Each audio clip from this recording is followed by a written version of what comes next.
We've got to think really, really carefully about when leaders go into positions. Now, it's always a difficult thing to do. And the first thing you focus on is not the mission. You focus on the political characters that you have to meet, the context and what you're working in, civil society that you're meeting with. You want to get a grasp of the understanding of the essence of what you're trying to deal with, and then the mission comes a little later on.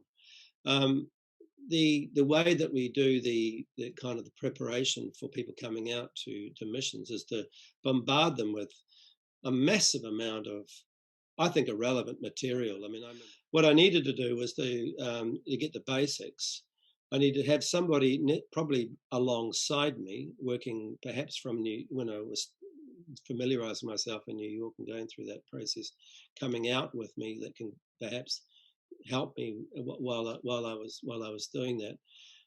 Have a basic understanding, and then be able to come back at a later time and do maybe in 6 months' time when I kind of got an understanding of what's going on. But now I've got the questions that I want to ask. Before that, I don't have any questions. I've just been bombarded with slides of organograms and various other things that have been shoved down the throat. So I think preparing people is something we need to be spending a lot more time on. The other thing I think is, which is very important, is chief of staffs, people who are going to be looking after ultimately the mission while you're doing your job. We don't have a very good way of recruiting chief of staff. I don't even know if there's a job description for chief of staff, because obviously chief of staffs vary in different ways in different places. But we don't spend enough time on that, and that's really about running the mission, connecting the various parts of the mission. So if I make a decision, I expect the chief of staff to be able to, to connect that together. And we've got some great chief of staffs, and we've got some really appalling ones. So I think there's a whole bunch of different things. Certainly the familiarization at the beginning needs to be better. I think the training, if you're going to be doing training or any sort of courses afterwards, it should be SRSG or senior leadership led, rather than somebody giving you what they think you need. And that should be later when they've got the questions to ask rather than earlier. And I think that the work that's being done at the moment to provide mentoring is very positive. I think that's a very good idea, but a lot more work needs to be done in that that preparation stage before somebody comes out to join a mission. So that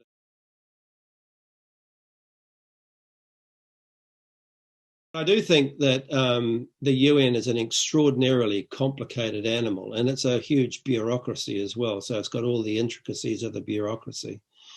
And it really, coming in as a novice to the UN, I mean, having not worked in the UN before, is you end up spending an enormous amount of time on bureaucratic issues rather than the sort of the substantive issues that you might otherwise be dealing with. And I think for new people coming in outside of the UN, I think that's particularly problematic. And for me coming in, even in, I'd worked for the UN before I joined in this last mission, but I'd been out of the UN for about 7 years before that. And when I came back in again, I mean, relearning the bureaucracy and recruitment and budgets and things like that. You've got people to do it for you, but at the same time, you need to have an understanding of how it works. And ultimately, and most importantly, you need to be able to put your people, the people that you think, you need to be able to employ the people that you think into positions. That's incredibly difficult in the UN. It's the greatest failing of the UN. Ultimately, as of every organization, it's about its people. But ask the leadership of an organization of $1.2 billion with 20,000 people if they can choose their own staff. No, you can't. It's totally ridiculous. So if you were asking what I needed to know before I went in, is the difficulty of of running the mission, and how the mission works, how the UN works, how the different parts of the UN works.